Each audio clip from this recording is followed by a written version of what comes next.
ассалому алайкум дӯстон. як чанд нафарҳо дар бораи дропшиппинг пурсиданд. оё бо ҳамин тариқ пул кор кардан дуруст аст ё дуруст нест?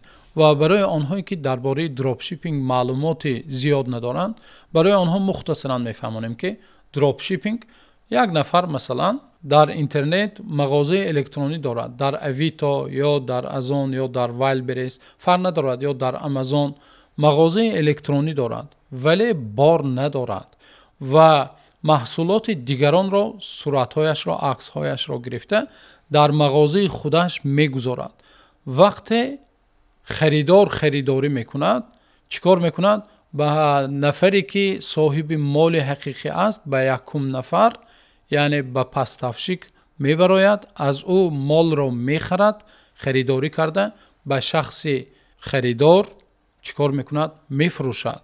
яъне дар мобайн ҳамчун миёнарав меистад, мол надорад ва ҳамчунин яъне соҳиби ҳақиқии бор ӯ нест.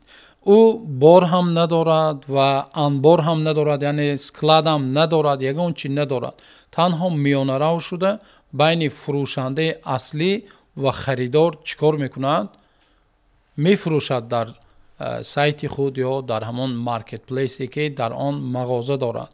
оё мувофиқи шариат дуруст аст? зеро ин ки дар баъзе ҳадисҳои саҳиҳ омадааст ки аз ҳаким ибни ҳизом разиаллоҳу анҳ ривоят шудааст ки мегӯянд паёмбар саллаллоҳу алайҳи васалламро пурсидам ки оё он чизе ки ман худам надорам харидор пайдо мешавад, онро аз бозор харида барояш фурӯшам? паёмбар саллаллоҳу алайҳи васаллам дар ҷавоб барояш гуфтанд: ла табиъ ма лайса индак, ҳаргиз он чизе ки дар худат надорӣ, соҳиби мулк нестӣ, онро нафурӯш. ҳаргиз он боре ки ту ба ӯ соҳиб нестӣ, онро нафурӯш, гуфтанд паёмбар саллаллоҳу алайҳи васаллам. хуб, агар ба зоҳири ҳадис гирем, мувофиқи ҳамин ҳадис дропшиппинг ҷоиз нест ва дуруст нест. вале боз баъзе ҳадисҳои дигар аст ки агар мо ба ҳамон ҳадис ва ба шартҳои он риоя кунем, он шартҳое ки аҳли илм зикр кардаанд риоя кунем, дропшиппинг чӣ мешавад? Ҳалол мешавад. якумин шарташ чуноне ки дар саҳиҳ Бухорӣ аз Абдуллоҳ ибни Аббос разиаллоҳу анҳ ривоят шудааст ки паёмбар саллаллоҳу алайҳи васаллам вақте ба Мадина мебиёянд, аҳли Мадина меваҳоро, хурмоҳоро чӣ кор мекарданд? Яксола ва дусола пешакӣ мефурӯхтанд. инро салам мегуфтанд ва паёмбар саллаллоҳу алайҳи васаллам барои онҳо чӣ кор карданд? иҷозат доданд.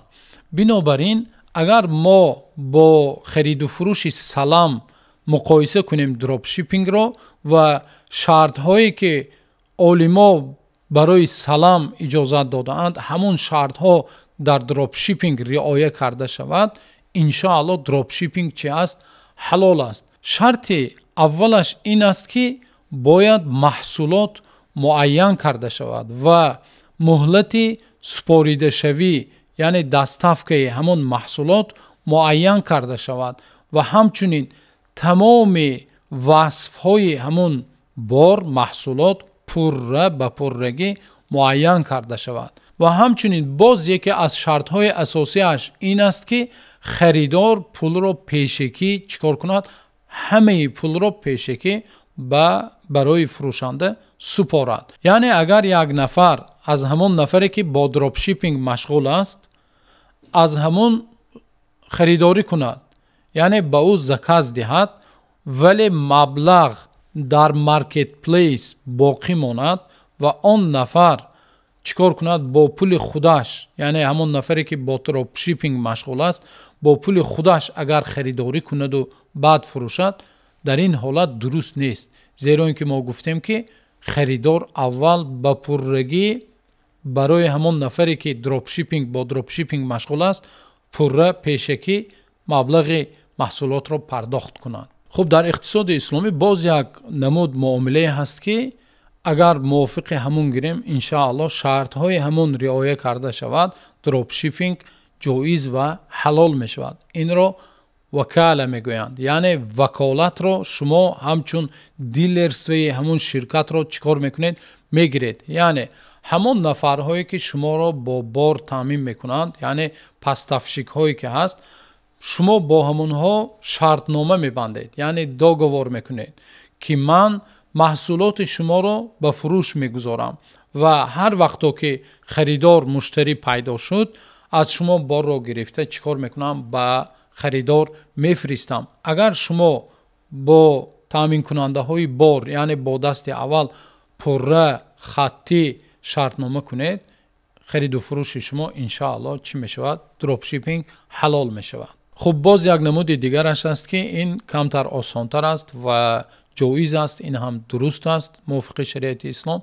آن هم باشد در همون سایت خود یا در مغازه خود شما سلکه فروشنده اصلی را میگذارید و هر نفری که با طریق سایت شما به همون سلکه پخش کرده در اومده میخرد به شما یک فایز معین میگذارد و این هم موافق شریعت اسلامی درست و جایز است. و در آخر تاکید کردنی هستم که دوستان عزیز، مقصد بنده پیش راه یگان تجارت را گرفتنی نیستم، بلکه مقصد بنده میخواهم که تجارت ما و شما حلال باشد و به گفته های اهل همین ساحه یعنی علمای اقتصاد اسلامی آن را بیان کنم برایتان تا اینکه تجارت ما و شما حلال گردد و تا اینکه الله تعالی به کارهای ما و شما و به رزق ما و شما برکات عطا فرماید. تا نوار آینده الله نگهبانتان باشد.